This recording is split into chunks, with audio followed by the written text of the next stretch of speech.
నమస్తే నేను Chandu welcome to prime debate. స్థానిక ఎన్నికలకే బీసీ రిజర్వేషన్లు అమలు చేస్తామన్న ప్రకటన న్యాయ వివాదాల్లో చిక్కుకుంది. బీసీలకు 42% రిజర్వేషన్లు అమలు కావడం ప్రశ్నార్థకంగా మారింది. దీంతో కోర్టు తీర్పుకు లోబడి మొత్తం రిజర్వేషన్లు 50% మించకుండా చూసుకునే క్రమంలో తెలంగాణ ప్రభుత్వం కసరత్తు ప్రారంభించింది. న్యాయ వివాదం దృష్ట్యా ఎన్నికలు వాయిదా వేయలేక ఈ డిసెంబర్లోనే కోర్టు నియమ నిబంధనలకు లోబడే ఎన్నికల ప్రక్రియ ప్రారంభించనుంది. అయితే బీసీల డిమాండ్లు అటకెక్కినట్లేనా? వారికి 42% దక్కే అవకాశం లేదా? మాట ఇచ్చిన తెలంగాణ సర్కార్ పార్టీ పరంగా అయినా తమ అభ్యర్థుల ఎంపికలో బీసీలకు అవకాశం ఇచ్చి ఆ మేరకు రిజర్వేషన్లు కల్పిస్తుందా? వేచి చూడాలి. మరి అటు ప్రతిపక్షాలు ప్రభుత్వంపై ఎలాంటి అస్త్రాలు సంధించనున్నాయో కూడా వేచి చూడాలి. దీనిపై చర్చిద్దాం. బిఫోర్ దట్, ఈనాళ్ళు ఎదురు చూసిన కళ అనుకోవాలా? అది నెరవేరిందా? ఎందుకంటే ప్రస్తుతం అయితే మార్గదర్శకాల విషయంలో కూడా జీవో రిలీజ్ అవ్వడం, దానికి సంబంధించి కూడా రాష్ట్ర ప్రభుత్వం అయితే ప్రస్తుతం కసరత్తు చేస్తున్నటువంటి పరిస్థితి, ఏర్పాట్లకు సంబంధించి కూడా. అయితే బీసీల వాదం ఎలా ఉండబోతుందో ఏంటో చూద్దాం. నిర్వహణకు అంతా కూడా కసరత్తు జరుగుతోంది. ఇప్పటికే కలెక్టర్లకు మార్గదర్శకాలు అవి కూడా చేసినటువంటి పరిస్థితి. పూర్తి స్థాయిలో ప్రభుత్వం మాట ఇచ్చినట్టుగా కూడా డిసెంబర్లోగా, అంటే 24న ఈ అంశానికి సంబంధించి వాదనలు కోర్టులో ఉన్న నేపథ్యంలో, రాష్ట్ర కోర్టులో అయితే దీనికి సంబంధించి 25 లేదా 26న ఎన్నికల షెడ్యూల్ విడుదల చేసే అవకాశం ఉందా? ఆ దిశగా కూడా మనం చూడాలి. మరి రేపటిలోగా జిల్లాల వారీగా ఖరారు చేసి కూడా ఎన్నికల ప్రక్రియకు సంబంధించి కూడా ఏ విధంగా ముందుకెళ్తున్నారో కూడా చూద్దాం. అయితే ఇప్పుడు మనం చూసినట్లు ఎలాంటి అస్త్రాలు మరి ఇతర పార్టీలు సంధించనున్నాయి కాంగ్రెస్పై, అధికారంలో ఉన్న కాంగ్రెస్పై, అది అనేది మనం వేచి చూడాలి. చర్చిద్దాం. ఇవాళ మన ఈ డిబేట్లో పాల్గొంటున్నారు పున్నా కైలాష్, కాంగ్రెస్ నాయకులు. కైలాష్ గారు నమస్కారం. అదేవిధంగా సుమిత్రానంద్ గారు, బీఆర్ఎస్ నాయకురాలు. సుమిత్రానంద్ గారు నమస్కారం. అందే సత్యం గారు, ప్రముఖ రాజకీయ విశ్లేషకులు. సత్యం గారు నమస్కారం అండి. మరికొద్దిసేపట్లో పివి రెడ్డి గారు జాయిన్ అవుతారు, బీజేపీ మిర్యాలగూడ ఇన్ఛార్జ్. ముందుగా బీఆర్ఎస్ నుంచి సుమిత్రానంద్ గారు ఉన్నారు, వారితో మాట్లాడదాం. ఈ జీవోకి సంబంధించి సుమిత్రానంద్ గారు ఏం చెప్తారు? అదేవిధంగా మీరు ఎలాంటి అస్త్రం సంధించబోతున్నారు? అంటే ఏదైతే ప్రామిస్ చేశామో దాని దిశగా కూడా, అంటే డిసెంబర్లో మొదలైన సంక్రాంతి, ఆ తర్వాత కూడా ఒక క్లారిటీ వచ్చే అవకాశం ఉంది దీనికి సంబంధించి. వాట్ అబౌట్ అదర్ సర్పంచ్ ఎన్నికలు ఓకే, కానీ జెడ్పీటీసీ ఎంపీటీసీ పరిస్థితి ఏంటి అనే దానికి సంబంధించి మీరు ఏం మాట్లాడతారు? చందు గారు, మీకు, కైలాష్ గారికి, అందే సత్యం గారికి, ప్రైమ్ 9 ప్రేక్షకులకు నమస్తే అండి. Good evening. కాంగ్రెస్ కొద్దిగా మేడం కొంచెం వెనక్కి కూర్చుని మాట్లాడండి, ఫ్రేమ్కి అడ్జస్ట్. ఓకేనా? ఓకే మేడం, క్లియర్, చెప్పండి. కామారెడ్డి డిక్లరేషన్ పేరుతో బీసీలను మోసగిస్తున్నటువంటి కాంగ్రెస్ పార్టీ ఆ మోసాన్ని కొనసాగిస్తూనే ఉన్నది. ఎన్నికల హామీగా కామారెడ్డి డిక్లరేషన్ తో 42% బీసీలకు చట్ట ప్రకారం స్థానిక సంస్థల్లో రిజర్వేషన్లు కల్పిస్తామని నమ్మబలికి ఇప్పుడు మరి తాత్సారం చేసి, కాలయాపన చేసి, మీనమేషాలు లెక్కించి కాలయాపన చేసి, మరి కేంద్రం నుంచి రావాల్సినటువంటి నిధులు రాకుండగా మరి అనేక రకాలుగా వెనుకబాటు కారణమై ఇవాళ కోర్టు చేత మొట్టికాలు వేయించుకొని ఎన్నికలకు వెళ్ళక తప్పనిసరి పరిస్థితి తీసుకొచ్చి బీసీలను మోసగించే ప్రయత్నం చేస్తూ ఉందండి కాంగ్రెస్. కుట్రపూరితంగానే కావాలనే బీసీలను మోసగిస్తూ ఉన్నది. మరొక్కసారి స్వతంత్ర భారతదేశంలో అత్యధిక కాలం పాలించినటువంటి కాంగ్రెస్ పార్టీ అనేక మార్లుగా బీసీలను మోసగిస్తూనే వస్తున్నది. మళ్ళీ ఇప్పుడు కూడా అదే ప్రయత్నం చేస్తా ఉన్నది, బీసీలను మోసగిస్తా ఉన్నది, బీసీలను నమ్మించాలని చూస్తుంది. కామారెడ్డి డిక్లరేషన్ తో నమ్మించి ఓట్లు వేయించుకొని మళ్ళీ వంచనతో కూడా బీసీలను నమ్మించాలని చూస్తా ఉన్నది. బీఆర్ఎస్ గా మేమైతే దీన్ని తీవ్రంగా ఖండిస్తా ఉన్నాము, బీసీ సంఘాలు ఖండిస్తా ఉన్నాయి. పార్టీ పరంగా ఏ రకంగా స్థానిక సంస్థల ఎన్నికల ముందు సర్పంచ్ ఎన్నికలు అంటున్నారు. సర్పంచ్ ఎన్నికల్లో అసలు పార్టీల సింబల్సే ఉండవు. పార్టీలుగా అభ్యర్థులను ఎట్లా ప్రకటిస్తారు? ఒకవేళ పార్టీ మద్దతుదారులను లేదా పార్టీకి సంబంధించిన వ్యక్తులను వీళ్ళు రిజర్వేషన్ అనుకొని పెట్టినా గానీ ఎవరిని నిలువరించగలుగుతారు? అక్కడ ఉన్నటువంటి ఇతర బీసీయేతర కులాలు ఎవరైతే పోటీలో ఉంటే వాళ్ళని నిలువరించగలుగుతారా? వాళ్ళని అడ్డుకోగలుగుతారా? బీసీలకు సర్పంచ్ ఎన్నికల్లో మరి ఎలాంటి అవకాశం దక్కుతుంది? ఎలాంటి అవకాశం ఇవ్వగలుగుతుంది? ఎట్లా ఇవ్వగలుగుతుంది? ఎట్లా బీసీలు ముందుకు పోగలుగుతారు? యాచన బీసీలకు హక్కుగా చట్టంగా మీరు ఇస్తామన్నటువంటి రిజర్వేషన్లు ఎందుకు కల్పించరు? బీసీ సంఘాలన్నీ కూడా ప్రశ్నిస్తా ఉన్నాయి. బీసీలు అందరూ కూడా చైతన్యమైనరు. అబ్నహితో కబ్నహి కబీ నహి అబ్నహితో ఇప్పుడు లేదంటే మరెప్పుడు ఉండవు అనేటువంటి స్థాయి పోరాటము తీవ్ర రూపం దాల్చబోతా ఉన్నది. బీసీ బంధుకు అన్ని పార్టీలు మద్దతు ఇచ్చి ఆ దిశలో గట్టి ప్రయత్నం అయితే కాంగ్రెస్ చేయాలి, బీజేపీ చేయాలి, 9th షెడ్యూల్లో చేర్చాలి, మరి పార్లమెంట్ లో చర్చ జరగాలి. అట్లాంటిది ఏమి జరగకుండా మేము మీకు మద్దతు, అటు బీజేపీ ఇటు కాంగ్రెస్ అయితే తప్పకుండా బీసీలను మోసగిస్తా ఉన్నాయి. జాతీయ స్థాయిలో 2 పార్టీలు కూడా మరి రాహుల్ గాంధీ గారు ఎన్నడూ చర్చ చేయరు. ఇక్కడ ప్రధాన డిమాండ్ జనాభాలో 60% వీళ్ళ కులగణన ప్రకారం చూస్తే జనాభాలో సగానికి పైగా ఉన్నటువంటి 60% ఉన్నటువంటి బీసీలకు సంబంధించినటువంటి మరి ఈ వాగ్దానం, ఈ హామీ ఏదైతే ఉన్నదో 42% ఇస్తామనే కామారెడ్డి డిక్లరేషన్ ఏదైతే ఉన్నదో దాని మీద రాహుల్ గాంధీ గారి స్టాండ్ ఏంటి, మరి సోనియా గాంధీ గారు ఏంటి, వాళ్ళ ఎంపీలు ఏంటి, అసలు చర్చనే జరగలేదు. మరి ఈ రకమైన పరిస్థితుల్లో కాంగ్రెస్ చిత్తశుద్ధి ఏంటి? నిన్న మరి ఇప్పుడు ఇంతకు ముందే చూసాను నేను, మేము కూడా పార్టీ పరంగా ఇస్తామని బీజేపీ రాష్ట్ర అధ్యక్షులు మాట్లాడడం, మరి గట్టిగా లేదు చట్టపరంగా కావాలి, మరి హక్కుగా ఇవ్వాలి, ఆ రిజర్వేషన్ల కోసం ప్రయత్నం జరగాలి, పోరాటం జరగాలి, లేదంటే కేంద్ర స్థాయిలో చేయగలగాలి అని చెప్పేసి మాట కాకుండా మేము కూడా ఇవ్వగలుగుతాం పార్టీ పరంగా అని చెప్పడం, ఇద్దరు అవునంటే అవును అనుకోవడం. ఈ 2 జాతీయ పార్టీలు బీసీలను మోసగిస్తూనే వస్తున్నాయి. 12 సంవత్సరాలుగా మోదీ సర్కారు, అటు అంతకుముందు మరి కాంగ్రెస్ ప్రభుత్వమైన 2 జాతీయ పార్టీలు కూడా బీసీలను మోసగిస్తూ వస్తున్నాయి. రాష్ట్ర స్థాయిలో బీసీలకు పరిస్థితులు అర్థమవుతా ఉన్నాయి. 2 జాతీయ పార్టీల స్టాండ్ ఏంటి, బీసీల పట్ల 2 జాతీయ కాంగ్రెస్ బీజేపీల వైఖరి ఏంటి అనేది స్పష్టం అవుతా ఉన్నది. తప్పకుండా పాఠం చెప్తాయి, గుణపాఠం చెప్తాయి. బీసీలందరూ ఆ చైతన్యం వచ్చింది. కేసీఆర్ గారి దశాబ్ద కాలపు పాలనలో బీసీలు ఆర్థికంగా సాంఘికంగా ఎదిగినరు. అన్ని రకాల రాయితీలు, అన్ని రకాల రైతు బంధు, ప్రధానంగా వ్యవసాయం ప్రధానంగా రైట్. సుమిత్రానంద్ గారు మాట్లాడదాం. పునః కైలాష్ గారు ఉన్నారు. కైలాష్ గారు, 42% రిజర్వేషన్లు లేనట్లేనా? గతంలో కేసీఆర్ ఇచ్చినటువంటి రిజర్వేషన్లే ఫైనల్ అయ్యేటువంటి అవకాశం ఉందా? ఎందుకంటే మరోవైపు సుమిత్రానంద్ గారి క్వశ్చన్ కూడా, కామారెడ్డి డిక్లరేషన్కి రాహుల్ గాంధీ స్టాండ్ ఏంటి, బీసీలను మోసం చేస్తున్నారని వారు అంటున్నారు. దానికి మీ సమాధానం ఏంటి? ముందుగా ప్రైమ్ టీవీ యాజమాన్యం, ప్రేక్షకులకు, మీకు, సోదరుమణి తెలంగాణ ఉద్యమ ధృవతార మా అక్కకు, అదేవిధంగా ప్రజలకు నిరంతరం చైతన్యం చేస్తూ ప్రజలకు వైపు నిలబడుతున్నటువంటి మా సార్ గారికి నమస్కారం.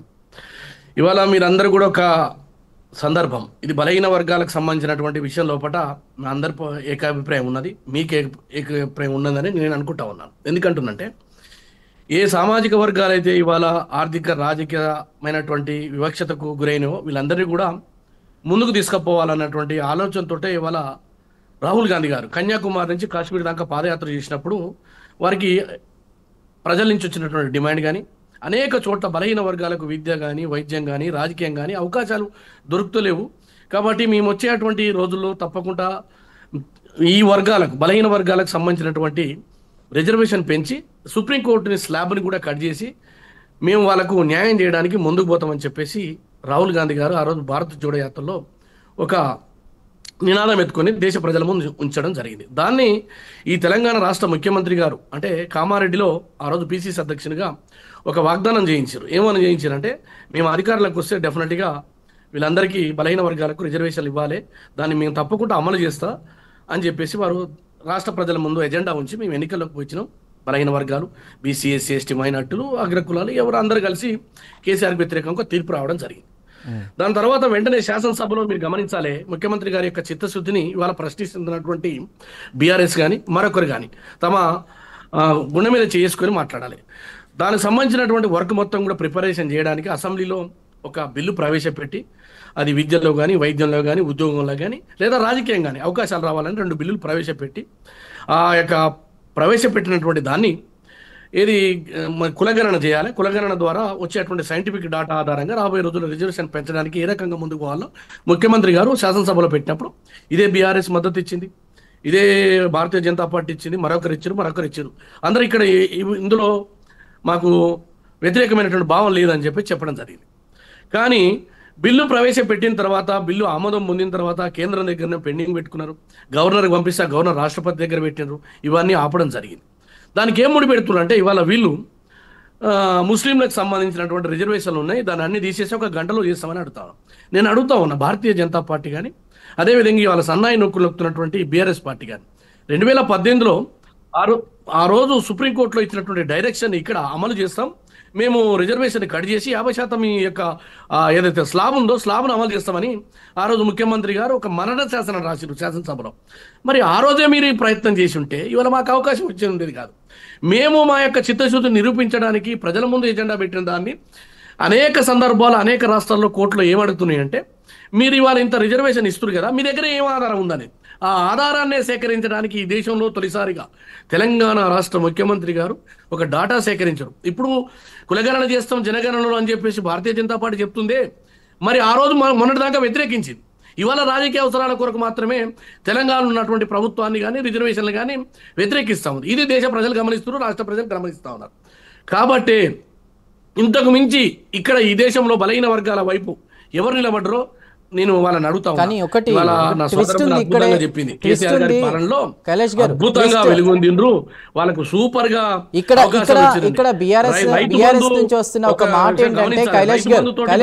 రాజ్యాధికారం అవకాశాలు రాజకీయంగా మంత్రులుగా ఎమ్మెల్యేలుగా ఎంపీలుగా జడ్పీ చైర్మన్లుగా ఓపెన్ కేటగిరీలో బలహీన వర్గాలకు బీసీలకు అవకాశం ఎక్కడ అవకాశం అలాంటప్పుడు మా ప్రభుత్వం కైలాష్ గారు ఇంత చేసినా ఇక్కడ ఒక ట్విస్ట్ ఉంది. ప్రజల కోసం ఆలోచించి సీఎం రేవంత్ గారు కాంగ్రెస్ పార్టీ ఈ విధంగా చేసినా మళ్ళీ తిరిగి గతంలో కేఆర్ఎస్ ఏదైతే విధానాన్ని రిజర్వేషన్ని అవలంబించారో అదే మళ్ళీ ఇక్కడ అవలంబిస్తున్నారు. 23% బీసీలకి, 12% ఇతర ఎస్సీ ఎస్టీలకి ఈ విధానమే అమలవుతుంది తప్ప ఏదైతే చెప్పారో అది జరగట్లేదు అనేది చర్చ. దానికి ఏమంటారు?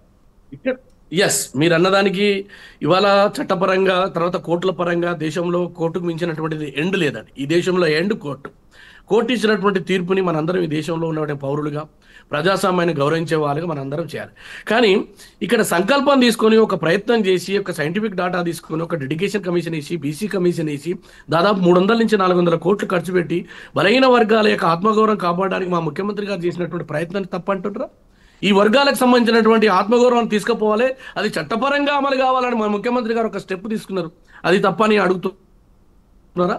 ఇవాళ బీఆర్ఎస్ పార్టీ మాట్లాడుతున్న దాంట్లో డొల్లతనం కనపడుతూ ఉంది. 10 సంవత్సరాలుగా వారితో అంటకాగి మీరే ఆ రోజు చేసిండి, ఆ రోజు శాసనసభలో స్థానిక సంస్థల రిజర్వేషన్లు తగ్గిస్తూ చట్టం చేస్తూ ద్రోహం చేసి మీరు చేయకుండా ఆ రోజు నరేంద్ర మోడీ గారి బిల్లులకు అనేకంగా అది నోట్ల రద్దు కానీ రైతు వ్యతిరేకమైనటువంటి కానీ లేకపోతే జీఎస్టీ విషయంలో కాబట్టి మరొకదానికి ఉపరాష్ట్రపతి రాష్ట్రపతికి అన్నిటికీ ఓట్లు వేసినప్పుడు బలహీన వర్గాలకు మీరు తీసుకొచ్చి ఉంటే ఈ బాధ తప్పేది కదా. అందుకోసమే సుప్రీంకోర్టు ఇచ్చినటువంటి డైరెక్షన్ని రాష్ట్రాల్లో మీరు ఎస్సీ వర్గీకరణ చేసుకోవచ్చు అని చెప్పిన తర్వాత ఈ దేశంలో తొలిసారిగా అణగారిన వర్గాల యొక్క ఆత్మగౌరవాన్ని దళితుల యొక్క ఆత్మగౌరవాన్ని కాపాడడానికి వర్గీకరణ దేశ ప్రజలకు ఇవాళ మార్గసూచకంగా నిలబడింది మా రేవంత్ రెడ్డి గారు. అందుకోసం బీసీల కోసం కూడా ఆయన చేసిన ప్రతి ప్రయత్నం కూడా అది బలహీన వర్గాలకు మరి బూస్టింగ్గా నేను భావిస్తా ఉన్నా. సరే అయ్యిందా కాలేదా దాంట్లో కొన్ని లోపాలు మరి సుప్రీంకోర్టు ఇచ్చినటువంటి డైరెక్షన్ల వల్ల చేయలేకపోయినావా, మరి కొంతమంది అడ్డుకునరా, ఏదైనా కావచ్చు. కానీ ఇది బలహీన వర్గాలకు రాబోయే రోజుల్లో తప్పకుండా చైతన్యాన్ని ఇస్తుంది. ఇది తుట్ట కదిలింది. ఇవాళ బీసీల నుంచి కింది నుంచి ఏమి పెద్ద ఎత్తున ఉద్యమం రాలే. ఆ రోజు శాసనసభ ఎన్నికలకు ముందు మా ముఖ్యమంత్రి గారు రాహుల్ గాంధీ గారు ఇచ్చినటువంటి వాగ్దానాన్ని అమలు చేయడానికి దాని 100% అన్ని ప్రయత్నాలు జరిగినాయి. రేపు రాబోయే రోజుల్లో ఈ గ్రామాలు మరి ఇప్పటికే ఇప్పుడు 2 సంవత్సరాలుగా వస్తుందండి, గ్రామాలలో అభివృద్ధికి ఇబ్బందులు అవుతున్నాయని చెప్పేసి మన అందరం అంటా ఉన్నాం. ప్రతి చోట పని జరగకపోతే అది ముఖ్యమంత్రిని నిందిస్తారు. కాబట్టి ఆర్థిక సంఘం నిధులు రావాలా, గ్రామాలు సస్యశ్యామలంగా ముందుకు పోవాలంటే ఆ గ్రామానికి ఒక పెద్దని మనం చూసుకోవాల్సినటువంటి అవసరం ఉంది. అందుకోసమే తప్పని పరిస్థితిలో పోయినాం. అయినప్పటికీ మా ప్రయత్నం 100% ఉంటుంది. దీంట్లో దోషిగా 100% భారతీయ జనతా పార్టీ ఉన్నది.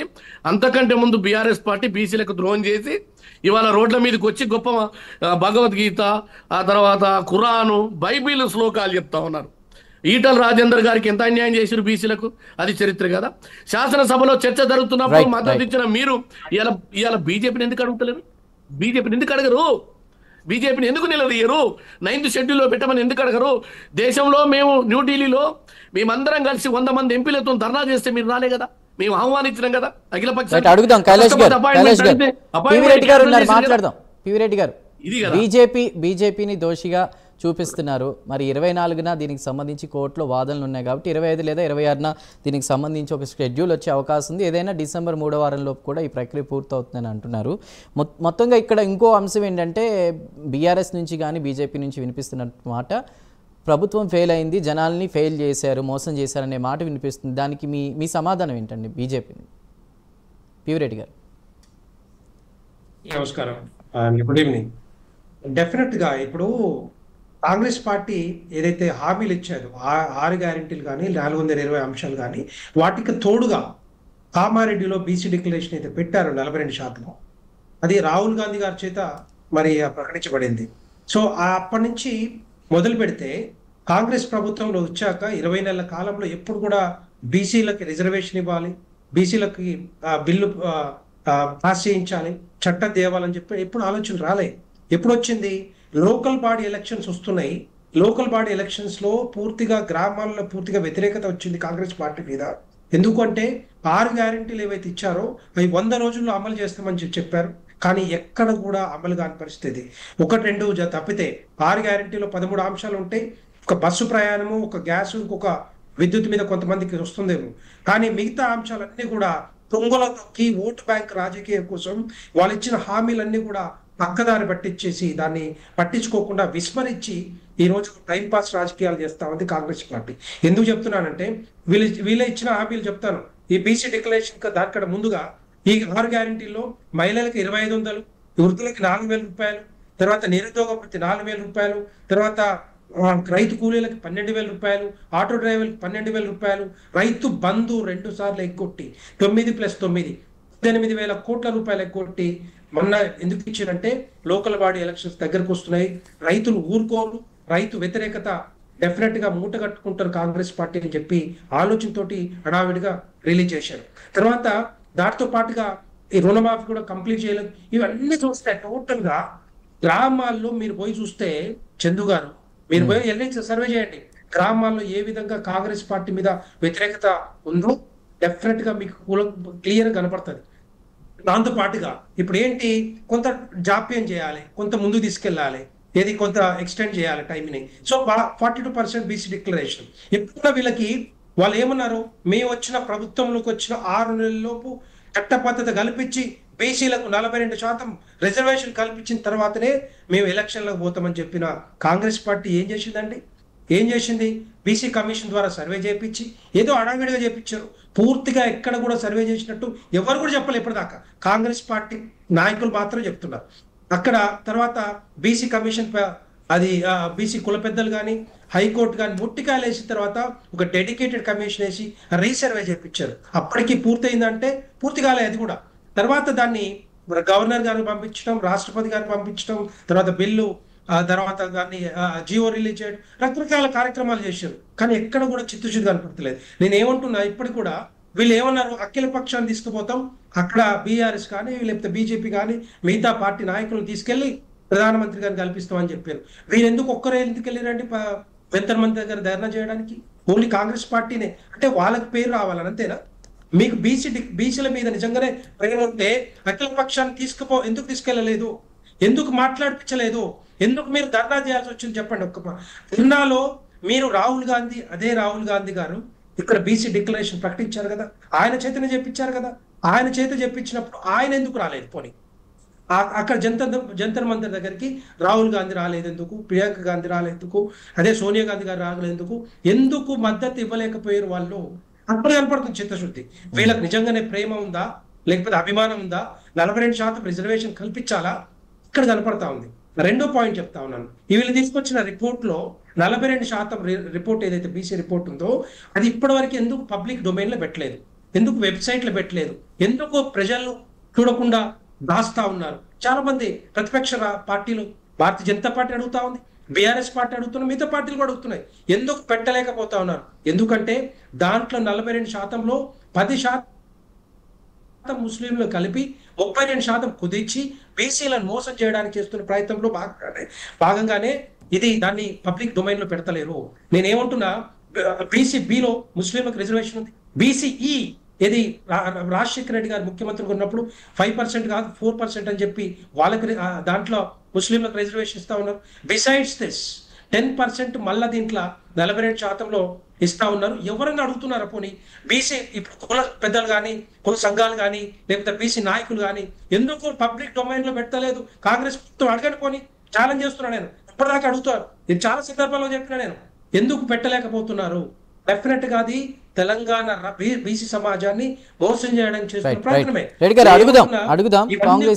మొత్తం కూడా ఈ హామీలని ఏ విధంగా విస్మరిస్తా ఉన్నారో ఈ 42% బీసీ రిజర్వేషన్ కూడా అదే విధంగా విస్మరించి అన్ని ప్రయత్నాలు చేసినాం. కోర్టులకు వెళ్ళినాం, అక్కడ మాట్లాడినాం, ఇక్కడ మాట్లాడినాం, కానీ భారతీయ జనతా పార్టీ మీద బురద జల్లడం చేస్తున్న ప్రయత్నం తప్పితే చేతులు ఎత్తేస్తారు. తర్వాత వీళ్ళు చేసేదంతా కూడా చేతులు ఎత్తేసి మేము అన్ని ప్రయత్నాలు చేసినాం, మేము చేయలేకపోతున్నాం, ఉన్న రిజర్వేషన్ చెప్పిర్రు, హైకోర్టు కూడా చెప్పింది పాత రిజర్వేషన్ ప్రకారం బొమ్మనే చెప్పింది. ఇదే కాంగ్రెస్ పార్టీ 2015లో సిద్ధరామయ్య గారు ముఖ్యమంత్రిగా ఉన్నప్పుడు అదే మరి ఈ బీసీ ఇంటెన్షనల్ గా అక్కడ కూడా సర్వే చేశారు. ఇప్పటిదాకా రిపోర్ట్ తీసుకురాలేదు, ఇప్పటిదాకా దానికి చట్టబద్ధ కల్పించలేదు. ఎందుకు కల్పించలేదు? మీకు తెలుసు అది బీహార్లో జరిగిందని తెలుసు ప్రయత్నం, మధ్యప్రదేశ్లో జరిగిందని తెలుసు, మహారాష్ట్రలో జరిగిందని తెలుసు, మీకు టోటల్ గా తెలిసి కూడా 15% క్యాప్ నిబంధన ఉంది అని తెలిసి కూడా ఇంటెన్షనల్ గా బీసీ సమాజ ఓటు బ్యాంక్ ని మీరు ఉపయోగించుకొని ప్రభుత్వంలోకి రావాలనుకున్నారు, వచ్చారు. కానీ బీసీలు మాత్రం విస్మరిస్తా ఉన్నారు. డెఫినెట్ గా కర్ణాటకలో చేయలేదు కాంగ్రెస్ పార్టీ, ఈ తెలంగాణ రాష్ట్రంలో చేస్తుందా?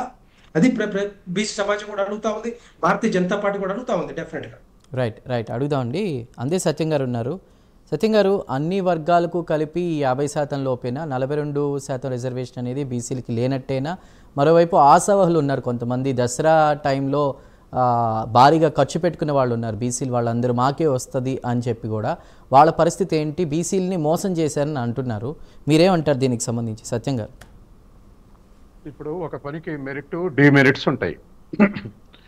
రాజకీయ పార్టీల వాళ్ళు చేసిన పనిలో డిమెరిట్స్ ఏందో అవి ఎక్స్పోజ్ చేసి ప్రతి పార్టీని సమర్థించుకుంటున్నారు. కాంగ్రెస్ చేసిన దాంట్లో తప్పులే ఉన్నాయి, మిగతా 2 పార్టీలు లేవనెత్తాయి.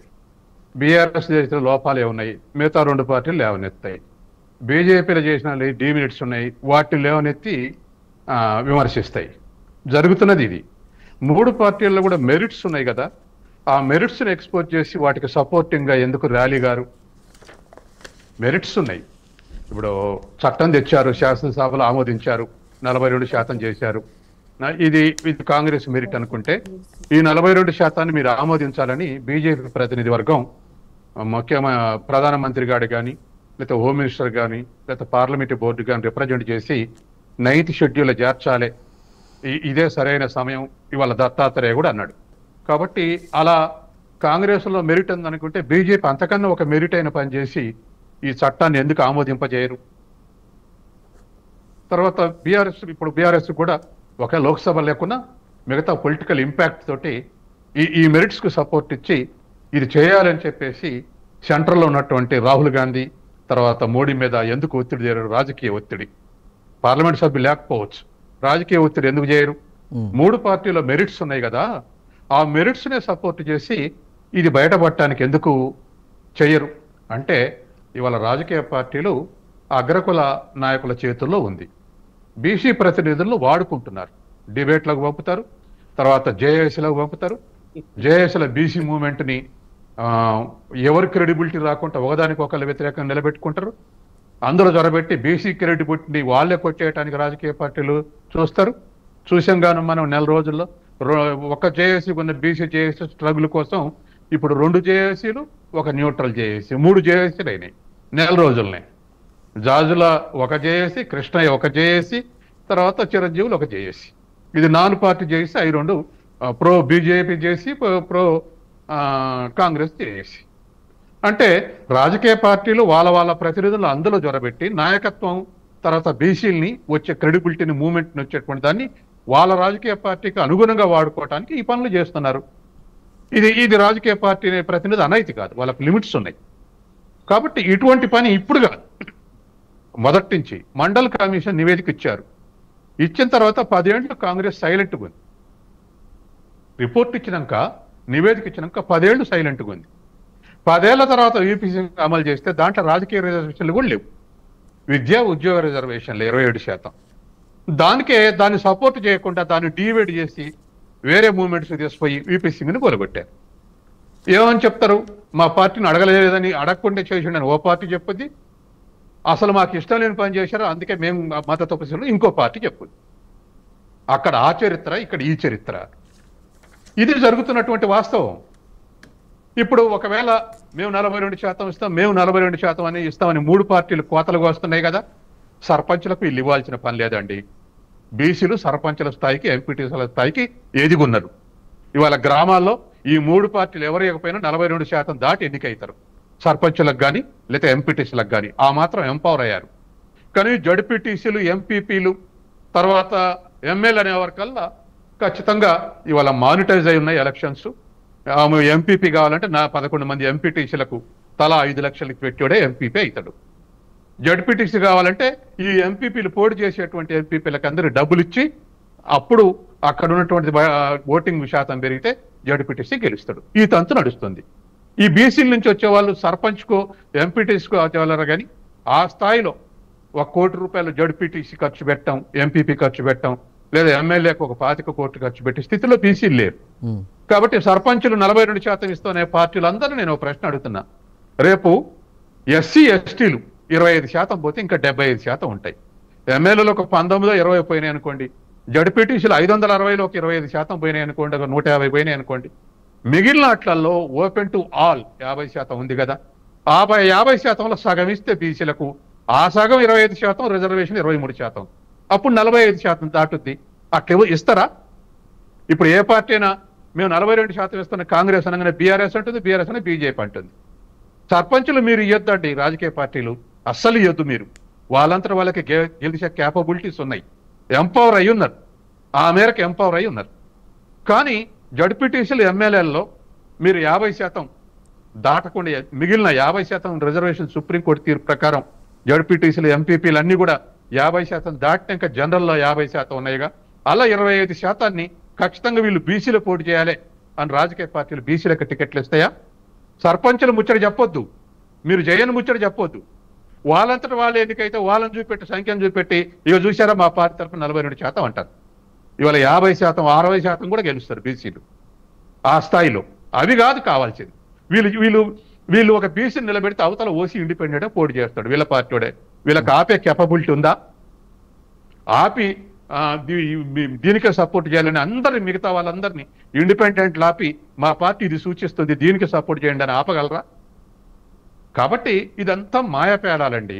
42% సర్పంచులకు ఇస్తాం, 42% సర్పంచ్, వీళ్ళు ఇవ్వాల్సిన పని లేదంటున్నా నేను. వాళ్ళంతటా వాళ్ళే గెలుస్తారు 42% దాటి. మీరు చూడండి, రేపు అన్ని పార్టీల తరఫున గెలిచిన వాళ్ళు ఒక్కడ కూడా పెట్టి క్యాస్ట్ చూడండి, 42% దాటుతారు బీసీలు. కాబట్టి ఎంపవర్మెంట్ లేనటువంటిది. మనం అడిగేది ఏంటంటే చట్టబద్ధత. వాళ్ళంతా వాళ్ళు న్యాచురల్గా గెయిన్ అటువంటి దాన్ని చూపెట్టడం కాదు. మీరేం గెయిన్ చేయిస్తారు? జడ్పీటీలో, ఎంపీపీట్లో అది ఆ గెయిన్ చేయిస్తారా? నాకు ఆ లెక్క చెప్పండి, సర్పంచుల లెక్క చెప్పొద్దు. రేపు రిజర్వేషన్స్ వస్తున్నాయి, 50%కే కట్టుబడి సుప్రీంకోర్టు జడ్జిమెంట్ ప్రకారం ఇప్పటికే సుప్రీంకోర్టు 10 మాటలు చెప్పింది. మీరు ఎలక్షన్ వెంటనే పెట్టండి, పాత పద్ధతిలో రిజర్వేషన్స్ ఫాలో కాని చెప్పింది. ఇప్పుడు అదే ఫాలో అవుతారు. అందులో 23% ఉంది. మిగతా ఇంకొక 22% ఓపెన్ టు ఆల్ ఉన్నటువంటి 50%లో జడ్పీటీసీలు, ఎంపీపీలు రిజర్వ్ చేయండి మీ పార్టీల తరఫున. ఆ తర్వాత ఇంకా బాగా మేము చాలా కమిటెడ్ బీసీలకు అనుకుంటే ఎమ్మెల్యేలు కూడా 119 సీట్లు ఎస్సీ ఎస్టీలో పోతే మిగిలినటువంటి 80-90లో సగం 45 సీట్లు బీసీలకు ఇవ్వండి. టికెట్ లేనప్పుడు ఇస్తారు. ఏది పోటీ చేయడానికి ఎవరు దొరకలేదనుకో అప్పుడు బీసీకి ఇచ్చి మేము బీసీ అంటారు. గతంలో కొన్ని పార్టీలు ఆ పని చేసినాయి. మేము అన్ని బీసీలకు ఇచ్చినాం మీరు ఇవ్వగలరా అని. ఒట్టిదే, వాళ్ళ క్యాండిడేట్లు దొరకనప్పుడు లేదా పోటీ చేయడానికి ఇష్టపడినప్పుడు వాటి సంఖ్య చూపెట్టి అంటారు. గెలిచే ఎమ్మెల్యే సీట్లు ఎన్ని ఇస్తారు? కాబట్టి ఇవన్నీ కూడా ఒకటేనండి. బీసీల ఎంపవర్మెంట్, బీసీల తిరుగుబాటు తత్వం, బీసీల చైతన్యం అనేటువంటిది రాకుండా ఉత్తరప్రదేశ్, బీహార్లో అటువంటిది వచ్చింది. కొంతకాలం ఓట్లాడుతున్నారు. ఇక్కడ కూడా ఆ స్థితి రాకపోతే, అంటే BC should be dictate political parties. అప్పుడు మాత్రమే వీళ్ళు ఇస్తారు, లేకపోతే ఇవ్వరు. కాబట్టి ఇదంతా మనం చర్చించుకోవటానికి, లేకపోతే మన పొలిటికల్ పార్టీ తరఫున మనం ఎంత స్ట్రాంగ్గా మాట్లాడినాం అన్నదాని పనికి వస్తే తప్ప లీడర్షిప్ని మనం మార్చలేం. వాళ్ళ నిర్ణయాలు తీసుకుంటారు, అమలు చేస్తారు. అందులో మన సీటు కూడా గల్లంత అయింది. మీరు గట్టిగా మాట్లాడితే మీ సీటు కూడా గల్లంత అయింది. కాబట్టి ఇది ఉన్నటువంటి వాస్తవ పరిస్థితి. రైట్ సత్యం గారు మాట్లాడదాం. ఇప్పుడు ఒక స్మాల్ బ్రేక్ తీసుకుందాం ప్రైమ్ డిబేట్లో, తర్వాత డిబేట్ కంటిన్యూ చేద్దాం. Let's take a small break.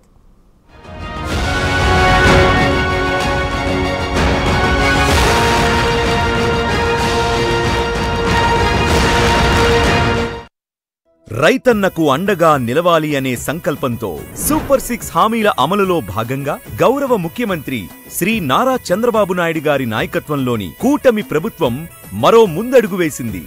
మొదటి విడతలో ఇప్పటికే ప్రతి రైతుకు 7,000 రూపాయల సాయమందించిన మన ప్రభుత్వం నవంబర్ 19న పీఎం కిసాన్ అన్నదాత సుఖీభవ పథకం ద్వారా రాష్ట్ర వ్యాప్తంగా 46 లక్షల మందికి పైగా రైతుల ఖాతాల్లో రెండవ విడతగా ఒక్కొక్కరికి 7,000 రూపాయల చొప్పున మొత్తం 3,135 కోట్లు నేరుగా జమ చేశారు. అన్నదాత సుఖీభవ ద్వారా ఏటా 20,000 రూపాయల మద్దతుతో రైతన్న సాగు ఇక భరోసాతో ముందుకు సాగుతుంది. బంగారు తల్లి రియా పైలట్ అవుతుంది కదమ్మా.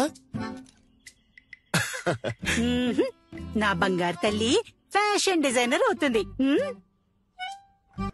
రియాని ఏదైనా అవనియండి, తనకు ఎల్లప్పుడూ తోడుగా ఉంటుంది ఎల్ఐసి వారి అమృత్ బాల్ చిల్డ్రన్ పాలసీ. గొప్ప కలలకు వెన్నంటే ఉంటుంది. రోజంతా పనిచేసి అలసిపోతున్నారా? రాత్రైతే నిద్ర పట్టట్లేదా? టెన్షన్ దిగులు మిమ్మల్ని ప్రశాంతంగా ఉండనివ్వట్లేదా? ఒత్తిడి ఆందోళన మిమ్మల్ని ఉక్కిరిబిక్కిరి చేస్తున్నాయా? మరేం పర్వాలేదు, మీ ఒత్తిడిని జయించి ఆందోళనకు టాటా చెప్పేందుకు మీకోసం వచ్చేసింది జీవీఎస్కే వారి స్లీప్ టైల్. ఒక శాషెట్ స్లీప్ టైల్ వాడండి. ప్రతి రాత్రి హాయిగా నిద్రపోండి. ప్రతి ఉదయాన్ని ఉత్సాహంగా మొదలుపెట్టండి. ఇప్పుడే మీ స్లీప్ టైల్ ను పొందడానికి సంప్రదించండి 7842179900. ఏపీలో శాంతి భద్రతలు ప్రశ్నార్థకంగా ఎందుకు మారాయి? న్యాయాన్ని బతికించాల్సిన సాక్షులు ఎందుకు చనిపోతున్నారు? పరకామణి కేసులో హంతకులందరూ తప్పించుకున్నట్టేనా? వివేక హత్య కేసులో అనుమానాస్పద మరణాలు చెబుతున్నదేంటి? సాక్షుల అకాల మరణంతో మూతపడుతున్న కేసుల సంగతేంటి? మైటేక్ బై కేఎన్ఆర్ ఆదివారం రాత్రి 7:30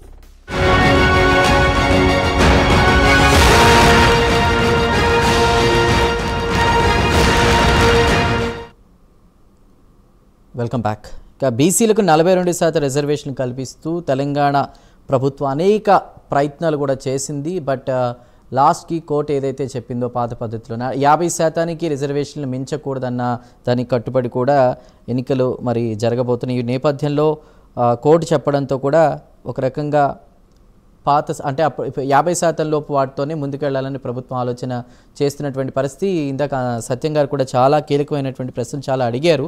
బట్ మరి కాంగ్రెస్ సమాధానం ఏ విధంగా ఉంది తీసుకుందాం. కైలేష్ గారు, మీరు కాంగ్రెస్ నుంచి అంటున్నారు, అంటే బయట కూడా టాక్ అదే, పార్టీ పరంగా కూడా రిజర్వేషన్లు ఇస్తామని 42%. దానికి మీ ఆన్సర్ ఏంటి, ఏం చెప్తారు? అవును, సత్యం సార్ చెప్పినటువంటి ఆవేదనని బలహీన వర్గాల సమాజం అర్థం చేసుకోవాల్సినటువంటి అవసరం ఉంది. ఎందుకంటే బలహీన వర్గాల చైతన్యం అనేది గట్టిగా ఉంటే అది కాంగ్రెస్, భారతీయ జనతా పార్టీ, బీఆర్ఎస్ అనివార్యమైనటువంటి పరిస్థితుల్లో ఇవ్వాల్సినటువంటి పరిస్థితులు వస్తాయి.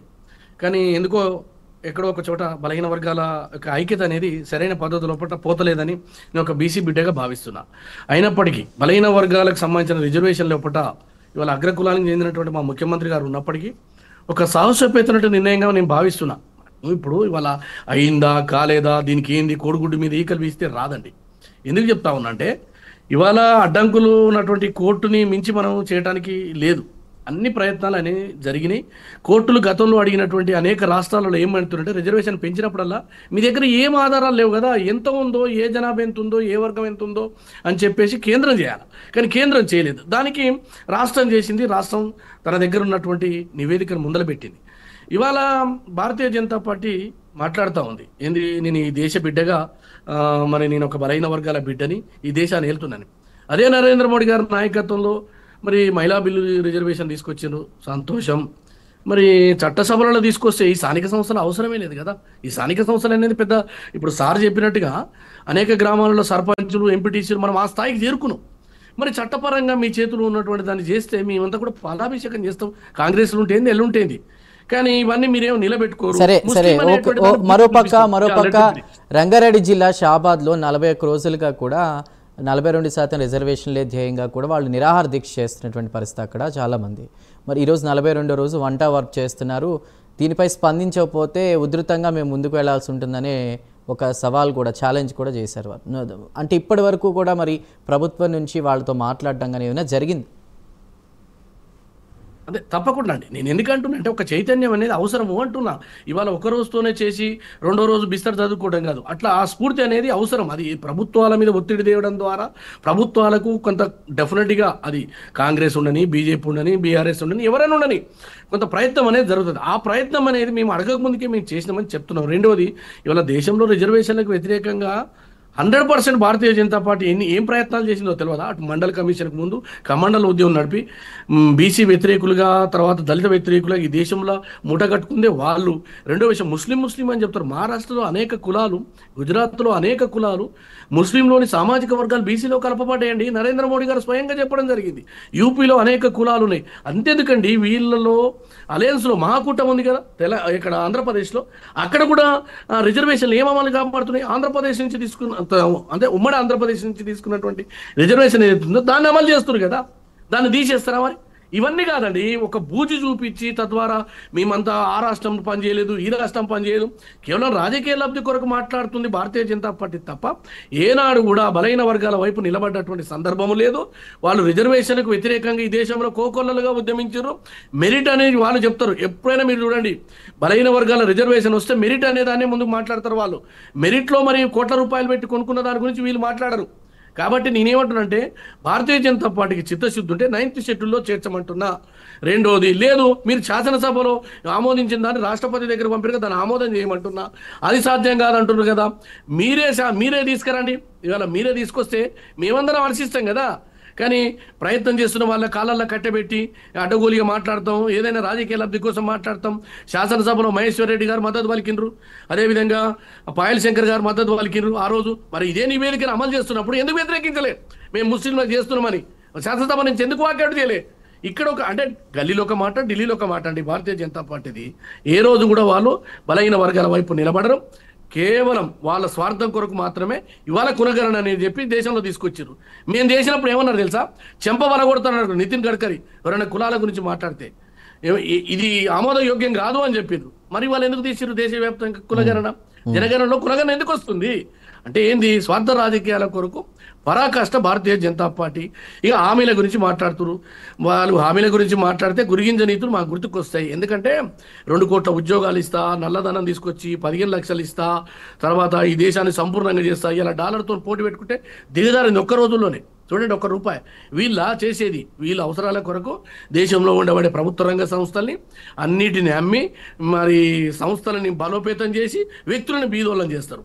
ఉద్యోగం 2 కోట్లు ఇస్తారని చెప్పేసి వాళ్ళకు సంబంధించినటువంటి ఏదైతే కంపెనీని బలోపేతం చేసి కార్పొరేట్ రంగానికి రాయితీలు ఇచ్చి దేశంలో ఉండబడే బ్యాంకుల సంపదను మొత్తం కూడా లూటీ చేసి భారతీయ జనతా పార్టీ ఏం చేస్తుందో చూస్తలేమనండి. ఎన్ని లక్షల కోట్లు మాఫీ చేస్తుందో. ఇవాళ వీరేదో మాటలు మాట్లాడి తెలంగాణ రాష్ట్రంలో కాంగ్రెస్ ఉంది కాబట్టి మేము వ్యతిరేకం చేస్తాం. నేను అడుగుతున్నా వాళ్ళని ఒకటే సూటి ప్రశ్న, మీకు అబ్సల్యూట్ మెజార్టీ ఉంది దేశంలో అన్ని రాష్ట్రాలలో ఉన్నది. మీరు పార్లమెంట్లో సవరణ ద్వారా శాసనసభలో కానీ పార్లమెంట్లో కానీ బలహీన వర్గాలకు మీరు అవకాశం ఇవ్వండి. నేను ఎందుకు ఇయ్యరు అవకాశం? అంటే ఇక్కడ ఒక మాట, అక్కడ ఒక మాట. కాబట్టి వీళ్ళు దొందబైకనే తెలంగాణ ప్రజలు అర్థం చేసుకుంటారు. ఇవాళ బలహీన వర్గాలు మరింత చైతన్యం ఉండాలి. దానికోసం కాంగ్రెస్ పార్టీ బిడ్డగా ఇవాళ ఈ ముఖ్యమంత్రి గారు చేసినటువంటి నిర్ణయాలు ఏవైతున్నాయో 100% ఇది మనకు బలాన్ని ఇస్తుంది. సరే, ఇవాళ కోర్టులు ఇచ్చినటువంటి తీర్పుల వల్ల మనం ఆగొచ్చు, కానీ మన ప్రయత్నం ఆగకూడదు. మనందరం కూడా ప్రయత్నం చేయాలి. ఇప్పుడు అందసత్యం గారు ఒక మాట అన్నారు, ఇవాళ ఏదో సర్పంచులకే పరిమితం చేసి ఇక్కడనే ఆపాల్సినంత లేదు. దీన్ని మరింత పోవాల్సినటువంటి ఈ యొక్క జనం యొక్క చైతన్యం కనపడాలి, సమాజంలో ఉద్యమాలు రావాలి, అప్పుడు మాత్రమే ఇస్తారు. సార్ అన్నట్టుగా ఇప్పుడు మమ్మల్ని వాడుకొని ఏదో వదిలేసి పోతే అక్కడతో మేము ఆగిపోకూడదు, తప్పకుండా ఉద్యమించాల్సినటువంటి అవసరం ఉంది బలైన వర్గాలు. ఇవాళ బీఆర్ఎస్ కానీ అదేవిధంగా నేను ఒక్కటే మాట్లాడుతున్నా, బీఆర్ఎస్ ఇంత గొప్పలు చెప్తుంది కదా. సరే ఏమంటారా, మా ముఖ్యమంత్రి ఓసీ రెడ్డి రేవంత్ రెడ్డి గారు, మన పీసీసీ అధ్యక్షులు వారు బీసీ, తర్వాత 5 SC STలకు సంబంధించి ఉన్నాయి, బీసీలకు 3 మంత్రులు ఉన్నాయి. మీ కాలంలో ఈటల రాజేందర్కి అన్యాయం చేస్తారు, బీసీలకు అన్యాయం చేస్తారు, అంశాన్ని పక్కదారి పట్టిస్తున్నారండి. నేను మీరు ఏమైనా చెప్పండి అక్క ఒక్క మాట, మీ పట్ల నాకు గౌరవం ఉంది. నేనేమంటున్నానంటే ఇవాళ కేటీఆర్ గారు మీకు ఓసీకి సంబంధించిన ఆయనే, ఆ తర్వాత ఎల్పీ లీడర్ గా బీఆర్ఎస్ ఎల్పీ లీడర్ ఉన్నటువంటిది ఓసీనే. సామాజిక న్యాయం మీ పార్టీలోనే లేదు కదా, కాబట్టి 100% సామాజిక న్యాయానికి పెద్దపీట కాంగ్రెస్ వేయడంతో పాటు ఈ దేశంలో బలహీన వర్గాల గొంతుకగా రాహుల్ గాంధీ గారి ఆలోచనల్ని ఇంప్లిమెంట్ చేసిన ఏకైక ముఖ్యమంత్రి తెలంగాణ రేవంత్ రెడ్డి గారు, నేను గర్వంగా చెప్తా. రైట్, సుమిత్ర గారు ఏమంటారు? అమలుకు నోచుకొని సాధ్యం గాని ఇదేంటండి, మీరే చెప్పిర్రు కోడిగుడ్డు మీద ఈకలు వీక్తున్నట్టు అని. కోడిని చూపించి గుడ్డు కూడా ఇవ్వని పరిస్థితి ఈ ప్రభుత్వం దా. బీసీలకు కోడిని చూపించి విందు చేసుకోమని చెప్పి గుడ్డు కూడా ఇవ్వని పరిస్థితి. గుడ్డు మీద ఈకలు వీకడం కాదు, ఇది బీసీలను మోసగించడమే. భారత్ జోడో యాత్రలో రాహుల్ గాంధీ గారు చెప్పింది ఏంటి, రాష్ట్రంలో జరుగుతున్నదేంటి, ఎవరు అడగకుండానే మేము చేసినామని చెప్తారు. ఏం చేసిండ్రండి, ఏం సాధ్యమైంది? కోర్టులో ఉన్నదని మీకు తెలియదా? కామారెడ్డి డిక్లరేషన్ ఎవరన్నా అడిగినరా? అలా కాదు సుమిత్ర గారు, ఇందాక సత్యం గారు ఒక మాట అన్నారు, అందే సత్యం గారు, ఎంతసేపు డిమెరిట్స్ గురించి కాకుండా మెరిట్స్ గురించి 3 పార్టీలు అంటే ఇక్కడ ఉన్న బీఆర్ఎస్ కావచ్చు, కాంగ్రెస్ కావచ్చు, ఒత్తిడి తీసుకురావాలి కేంద్రం మీద. చందు గారు ఒక్క క్షణం, మేము ఇచ్చాము అవకాశాలు, మీరు ఇవ్వలేదు, పార్టీ అధ్యక్షుడు ఇదని చెప్తారు. ఎస్, మేము ఇవ్వలేదా? తొలి శాసనసభ స్పీకర్ ఎవరండి, బీసీ కాదా? మండలి స్పీకర్ ఎవరండి, బీసీ కాదా? మేము ఇవ్వలేదా? ఇప్పుడు మధుసూదనాచారి ప్రతిపక్ష నేతగా లేరా?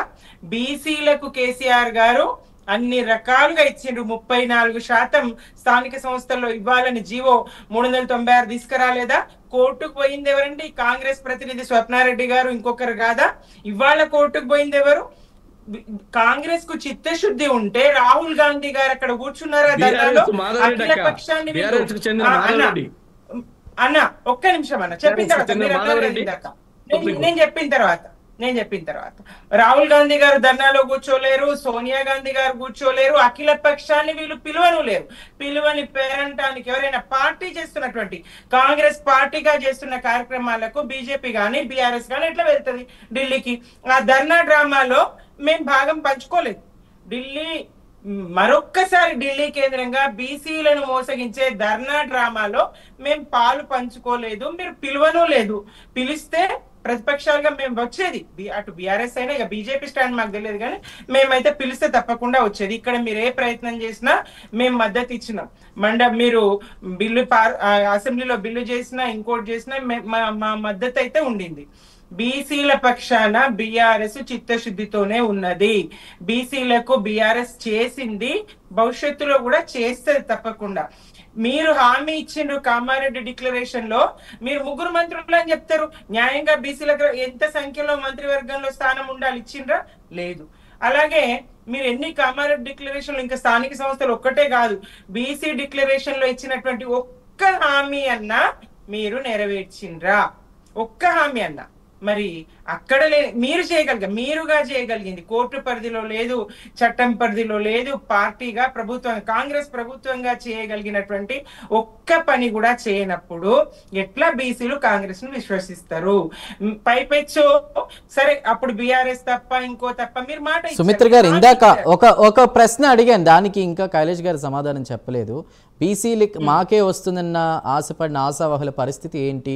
అక్కడ ఏ ఎస్సీకో ఎస్టీకో వచ్చిందనుకోండి, దసరా పండుగ కింద అన్నట్టు ఖర్చు పెట్టుకునే వాళ్ళు చాలా మంది ఉన్నారు, మాకే వస్తుందని, ఆశావహుల్ని మోసం చేసినట్టే కదా అనేటువంటి క్వశ్చన్ అడిగాను. మరి సార్ నేను చెప్తా, దానికి ఎస్సీ ఎస్టీలకు సంబంధించిన రిజర్వేషన్ లోపల మనం చేయలేమండి. అది ఇవాళ బలహీన వర్గాలకు సంబంధించిన రిజర్వేషన్ ఓపెన్ కేటగిరీ నుంచి వచ్చిన దాన్ని మనము బీసీలకు మనం యాడ్ చేస్తూ చేయడం జరిగింది గతంలో ఉన్న రిజర్వ్.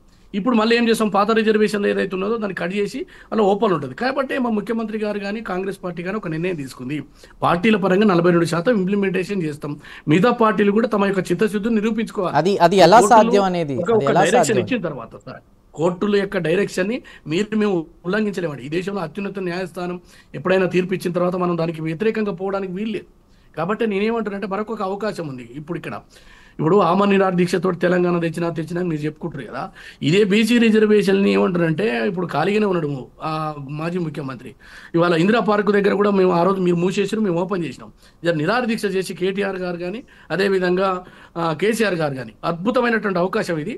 దీన్ని వినియోగించుకొని బీసీలకు చట్టసభలో రిజర్వేషన్, స్థానిక సంస్థల్లో రిజర్వేషన్, ఈ రెండు తేవాలంటే కేసీఆర్ గారు కూర్చుంటే వస్తుంది. కేసీఆర్ గారు కూర్చోమంటారు. రైట్, కేసీఆర్ గారు కూర్చొని ఢిల్లీలో తెలంగాణ తీసుకొచ్చిండ్రు.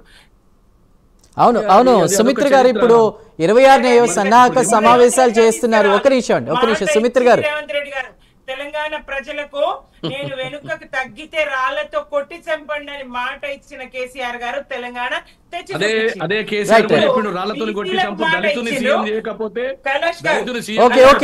ఇక్కడ ప్రశ్న. కైలాష్ గారు ఒక్క నిమిషం. సుమిత్ర గారు సమయం తక్కువ ఉంది, ఇంకా సత్యం గారు ఉన్నారు, బివిరెడ్డి గారు ఉన్నారు. ఒక్క నిమిషం సుమిత్ర గారు రేవంత్ రెడ్డి గారు కూర్చొని తీసుకురావాలి కదా. ఓకే అండి, ఓకే ఒక్క నిమిషం సుమిత్ర గారు. ఒక్క నిమిషం. 26న బీఆర్ఎస్ సన్నాహక సమావేశాలు చేస్తోంది, 29న దీక్షా దివస్ సెలబ్రేషన్స్ ఉన్నాయి. గతం తాలూకు అంటే తెలంగాణ వచ్చుడో కేసీఆర్ సచ్చుడో అనేటువంటి ఇది గుర్తు చేసుకుని మళ్ళీ బీఆర్ఎస్ ఇవి చేస్తుంది అంటున్నారు. బీసీల కోసం ఇప్పుడు మీరు ఏ విధంగా ముందుకెళ్తున్నారు? మా పార్టీ ఆధ్వర్యంలో బీసీలకు సంబంధించి 26 కన్నా ముందే ఇంకా రేపు సోమవారం నాడు బీసీ ముఖ్య నేతల సమావేశం ఉన్నది. ఏ రకమైన నిర్ణయం తీసుకోవాలి, బీఆర్ఎస్ పార్టీగా మా స్టాండ్ ఏంది, మా పోరాట రూపాన్ని 24 వాదన తర్వాత 25, 26 నోటిఫికేషన్ వచ్చే అవకాశం ఉంది అంటున్నారు కదా. సోమవారం నాడే మేము కూర్చోబోతున్నామండి. ఈ సోమవారం నాడు బీసీ ముఖ్య నేతల సమావేశం ఉన్నది. మేము మా పార్టీ స్టాండ్ ఏంటి, మేము ఎట్లా పోరాట రూపాలను తీసుకోవాలి, ఎట్లా కాంగ్రెస్ మీద ఒత్తిడి పెంచాలి, బీసీలుగా మేమేం చేయాలి, పార్టీగా మేమేం చేయాలి అనేటువంటి ఆలోచన తప్పకుండా మేము చేస్తా ఉన్నామండి. ఏదైతే వీళ్ళు చెప్తా ఉన్నారో పార్టీలుగా ఇస్తామనేది అయితే అదొక భిక్షలాగానే యాచన లాగానే ఉంటది. అందసత్యం గారు ఆవేదన అర్థం చేసుకోవాలి. ఇక్కడ హామీ ఇచ్చిండ్రు ఎట్లా, విస్మరిస్తారు ఎట్లా? 6 నెలల్లోపు చట్టపరంగా 42% ఇస్తూ మేము చేస్తామని చెప్పిన వాళ్ళు 7.5 దాకా కాలయాపన ఎట్లా చేస్తారు? బీసీ సమాజం అర్థం చేసుకోదా? బీసీలు అర్థం చేసుకోరా? మిగతా హామీలన్నీ పక్కన పెట్టినా జనాభాలో సగానికి పైగా ఉన్నటువంటి బీసీలను ఎన్ని దశాబ్దాలు మీరు కాంగ్రెస్ పార్టీ మోసగిస్తుంది? మరి ఢిల్లీలో జరిగిన ధర్నాలో మరి కేంద్ర ప్రాతినిధ్యం ఏమున్నది అంటే మీ పార్టీ ప్రాతినిధ్యం అక్కడ ఏమున్నది? రాహుల్ గాంధీ గారు వచ్చారా, సోనియా గాంధీ గారు వచ్చారా, ఎవరు వచ్చారు, ఎవరి ఇది ఉన్నది? రాహుల్ గాంధీ గారి సూచన మేరకే ఇక్కడ ఇచ్చినామని చెప్తే సిద్ధరామయ్య గారిని పిలిచి, కర్ణాటక ముఖ్యమంత్రి గారిని పిలిచి ఇక్కడ ఆయనతో చెప్పించి మీరు బీసీ అని మరి ఏదండి? బీసీలు అమాయకులు ఎడ్డి గుడ్డి కాదు. మీరు గతాన్ని చూపించి బీఆర్ఎస్ కాలాన్ని మేము ప్రయత్నం చేసినాం. కేసీఆర్ గారు 34% ఇవ్వడానికి ప్రయత్నం చేసిండ్రు, జీవో తీసుకొచ్చిండ్రు, జారీ చేసిండ్రు. మరి కోర్టుకు వెళ్ళింది ఎవరు?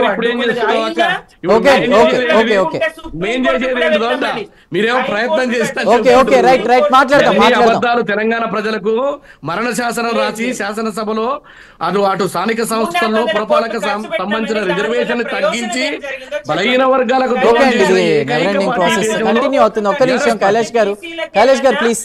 సుమిత్ర గారు ప్లీజ్. బివిరెడ్డి గారు, 9వ చిత్తశుద్ధి ఉంటే బీజేపీకి 9వ షెడ్యూల్లో పెట్టచ్చు కదా. వాళ్ళ రాజకీయ లబ్ధి కోసం, స్వార్థం కోసం ఏమైనా చేస్తారు, బీసీలను మోసం చేసి నిజంగా బీజేపీ అన్నట్టుగా కూడా వారు మాట్లాడుతున్నారు. దానికి మీ కన్క్లూషన్ ఏంటండి? చందు గారు, ఇప్పుడు యాక్చువల్గా తమిళనాడు రాష్ట్రంలో దగ్గర కమిటీ చేశారు, స్టడీ చేశారు, దగ్గర 10 సంవత్సరాలు అనుకుంటాను. చేసిన తర్వాత ఇప్పటికి 9th షెడ్యూల్ పెట్టారు. 9th షెడ్యూల్ పెట్టడం అనేది ఒక ప్రొటెక్షన్ మాత్రమే. కానీ దీనికి వీళ్ళకి 42% రిజర్వేషన్ సాధించాలి, చట్టబద్ధత కావాలంటే దాన్ని పార్లమెంట్లో పెట్టాలి, చట్టం చేయాలి. చట్టం చేసిన తర్వాత దాన్ని అది ఇంకా స్ట్రాంగ్ గా ఉంటుంది. ఇక టచ్ కూడా చేయలేదు. ఇప్పటికి కూడా తమిళనాడులో 9th షెడ్యూల్ పెట్టిన దాన్ని ఇప్పటికి కేసు నడుస్తూ ఉంది. అట్లాగే ఇక్కడ రాజశేఖర రెడ్డి గారు తీసుకొచ్చిన 4% రిజర్వేషన్ మీద కూడా ఇప్పటికి కూడా సుప్రీంకోర్టులో కేసు నడుస్తూ ఉంది. సో నేనేమంటున్నా, ఇదంతా కూడా చేయాలంటే ఒక సైంటిఫిక్ గా చేశాక పూర్తిగా సన్నద్ధతో టోటల్ గా ఎంతమంది ఎక్కడున్నారు, ఏ విధంగా ఉన్నారు, ఆ సర్వే రిపోర్ట్ వచ్చాక భారతదేశం అంతా కూడా దీన్ని అమలు చేసే అవకాశాలు ఉంటాయి. అది మీ నోటిఫికేషన్ కూడా రిలీజ్ అయింది.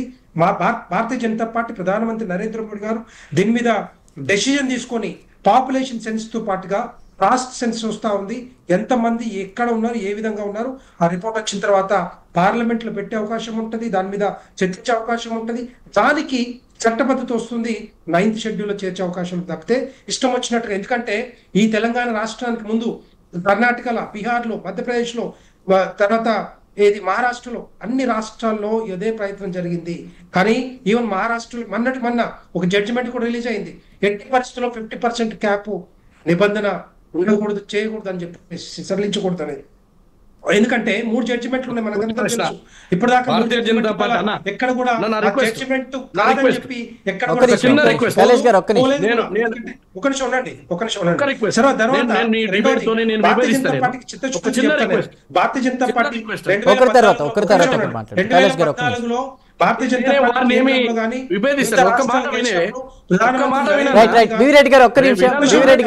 బీవిరెడ్డి గారు వారేదో చెప్తారండి, చెప్పండి కలేష్. నేనేమంటున్నానంటే బీసీలకు కానీ లేకపోతే మరొకరికి కానీ డాటా లేదు, సైంటిఫిక్ గా పార్లమెంట్ లో మొత్తం మేము చట్టం చేస్తూ ఉంటారు కదా, మీకు 2 చేతులు జోడిస్తామన్నా. ఈడబ్ల్యూఎస్ కు సంబంధించినటువంటి ఏడ లెక్క తీసిరన్నా, ఏ ఊళ్ళో తీసిరన్నా, ఏ గ్రామానికి పోయి ఏ కులమని 10% ఉన్న ఓసీలకు మన 10% ఎందుకు పెట్టిరన్నా? అంటే మీరు బలహీన వర్గాలకు పట్ల ఎంత ప్రేమ ఉందో తెలుస్తలేదన్నా. నేను ఒకటే మాట అడుగుతున్నా, ఈడబ్ల్యూఎస్ కి ఏడ లెక్క చేసినాం, ఏ ఊళ్ళు ఉన్నారు నాకు చెప్పండి. సమాధానం చెప్తా. ఒక్క నిమిషం ఉండండి.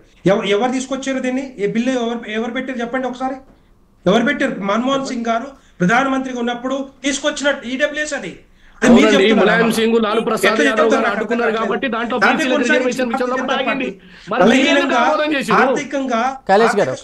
ఇప్పుడు ఒకటండి మీరు కాదు ప్రధానమంత్రి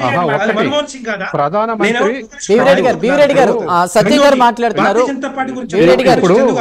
మీరు అన్నది కాంగ్రెస్ ప్రతినిధి అన్నది నిజమే. ఒకసారి మాట్లాడుతున్నారు. ఏ లెక్క లేకుండా 10% ఈడబ్ల్యూసీ ఎట్లిచ్చారు అన్నది అది బీజేపీ ఖచ్చితంగా తప్పు చేసింది. ఎవరు అడగకుండా 10% ఇచ్చిర్రు. ఇస్తే మిగతా పార్లమెంట్ సభ్యులందరూ బైకాట్ చేసిర్రా? పార్లమెంట్ నుంచి వాకౌట్ చేసిరా? ఇది పెట్టినందుకు ఎవరు వాకౌట్ చేసిర్రు? బీజేపీ రాంగ్ చేసింది. మన్మోహన్ సింగ్ పేరు చెప్పి ఇప్పుడు అమలు చేయటం ఏమిటి? బీజేపీకి ఇష్టం లేకుంటే మన్మోహన్ సింగ్ మీద గౌరవంతో చట్టం తీసుకొచ్చిర్రా?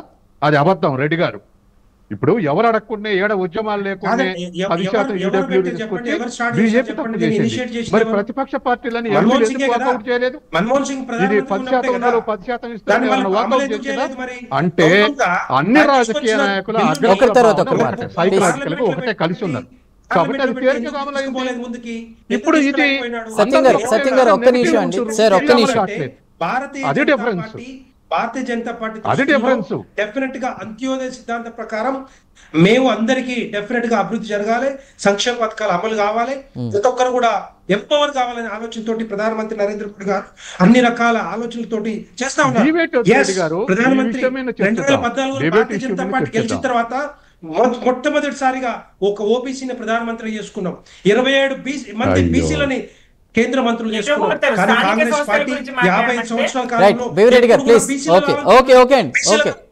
పదవులు ఇవ్వాలని ఆలోచన లేకుండే. ఇంకోటి కూడా చెప్తాను. సత్యం గారు ఫైనల్ గా మీ కన్క్లూజన్. సత్యం గారు, మోడీ గారు, బీవిరెడ్డి గారు ఒక్క నిమిషం. బీవిరెడ్డి గారు ప్లీజ్. ఓకే బీవిరెడ్డి గారు స్థానిక సంస్థలకు సంబంధించి మాట్లాడదాం. ఒక్క నిమిషం. మార్పు రాదండి. సత్యం గారు ఫైనల్ గా. బీవిరెడ్డి గారు ప్లీజ్. బీసీలో మార్పు వస్తుంది. మనం ఒక ప్రధానమంత్రి బీవిరెడ్డి గారు ప్లీజ్. సిద్ధరామయ్య ముఖ్యమంత్రి అయితే కర్ణాటక బీసీలంతా బాగుపడతారా? సమయం లేదు. మోడీ బాగుపడతారా? కాదు. చట్టబద్ధమైనటువంటి అవకాశం బీసీలకు కల్పిస్తేనే మార్పు వస్తుంది. ఆ పని చేయకుండా వ్యక్తులు చూపెట్టి మనం బీవిరెడ్డి గారు, సత్యం గారు ఒక మాట చెప్తున్నారు. సో నేనేమంటున్నా, వీళ్ళకి చిత్తశుద్ధి లేదు. బీసీలని మోసం చేయడానికి, విస్మరించడానికి చేస్తున్న ప్రయత్నమే తప్పితే ఇంకొకటి లేదని చెప్తాను. రైట్. సత్యం గారు ఫైనల్ గా మీ కన్క్లూజన్. ఒక్కటేనండి, ఇవాళ బీసీ జనంలో చైతన్యం వచ్చి ఎందుకు సీట్ ఇవ్వరని చెప్పేసి విత్ ఇన్ ది పొలిటికల్ పార్టీస్లో ప్రెజర్ చేసేంత వరకు ఈ మార్పు రాదండి. దీనికి కొంతమంది బీసీలు బలవుతారు, ఆయా పార్టీలలో వీళ్ళు ఎదురు తిరుగుతారు, వీళ్ళు బాగా క్వశ్చన్ చేస్తారని కొంతమంది బలవుతారు. అయినా రిస్క్ తీసుకొని ఒక మాస్ మూమెంట్గా వీళ్ళు ఊరుకోరు, వీళ్ళకి ఇవ్వకపోతే ఓడగొడతారు అనేటువంటి స్థితి వస్తే అప్పుడు రాజకీయ పార్టీలు దిగి వస్తాయి. ఇదే పరిష్కారం. రైట్ కైలాష్ గారు, పున్నా కైలాష్ గారు, అదేవిధంగా సుమిత్రానంద్ గారు, పివి రెడ్డి గారు, అందే సత్యం గారు, అందరికీ కూడా డిబేట్లో జాయిన్ అయినందుకు ధన్యవాదాలండి ప్రత్యేకంగా. సో చూసాం కదా, బీసీల్లో చైతన్యం రావాలి, అప్పుడే పార్టీలు దిగొస్తాయి. అంటే 42% రిజర్వేషన్ల అంశానికి సంబంధించి పోరాటాలు చేస్తున్నారు, వంటావార్పులు చేస్తున్నారు, అలా అని కాదు. కోర్టు పరిధిలో కోర్టు చెప్పినటువంటి దాన్ని దృష్టిలో పెట్టుకుని 50% లోపే ఈ ప్రభుత్వం ఒక జీవో రిలీజ్ చేయడం జరిగింది. మరి అన్నిటికీ కలిపే అదా, లేకపోతే వాళ్ళు అన్నట్టు పార్టీ పరంగా ఇస్తున్నారా ఏంటి అనే దాన్ని కూడా దృష్టిలో పెట్టుకుంటే మాత్రం సత్యం గారు చెప్పిన దాన్ని బట్టి మనకి ఏమర్థమవుతుందంటే, ముందు బీసీలో చైతన్యం వచ్చి ఖచ్చితంగా మాకు రావాల్సింది మేము సాధించుకుంటాం అనేది, కొంత రిస్క్ ఉన్నా స్టాండ్ తీసుకుని నిలబడితే ఖచ్చితంగా ప్రభుత్వాలు దిగొస్తాయి అనేది మనకి ఒక క్లారిటీ వస్తుంది. ఇది ఇవాల్టి prime debate. Keep watching prime news.